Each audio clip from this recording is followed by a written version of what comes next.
Hey everyone, welcome back. Today we are showing you how we can speed up the boot time on our Windows and make our PC start much faster. So let's just get right into it.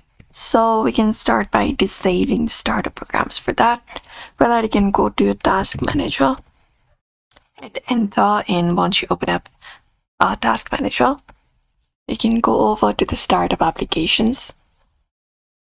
And within here, you may just go and disable anything that you do not need at the startup. For example, Discord, Steam, etc. So find the one that is enabled and select it. Right click on it and select the option of disable.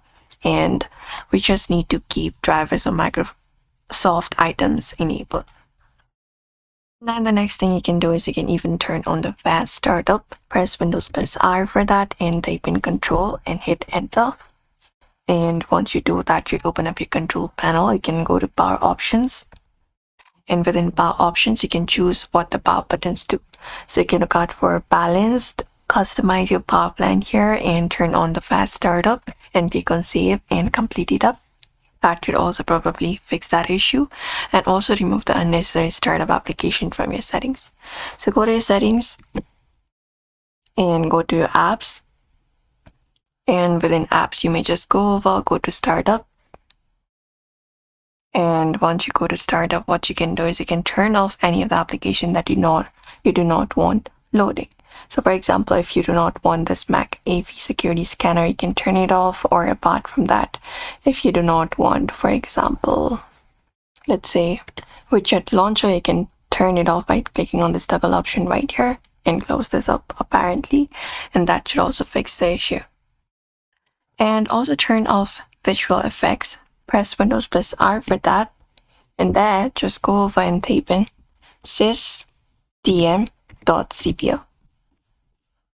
Hit enter. And once you do so, here you need to go over to the advanced and go to the performance section and select settings and adjust it for the best performance and apply it up and save it up. And that should also probably work out for you. And also you can, if you have an SSD, you can just optimize it. And if you have an HDD, you can defragment weekly. And that should probably fix the issue. And those steps will help you boot Windows much faster. So if this video was helpful, give this video a like and also subscribe for more tips and tutorials.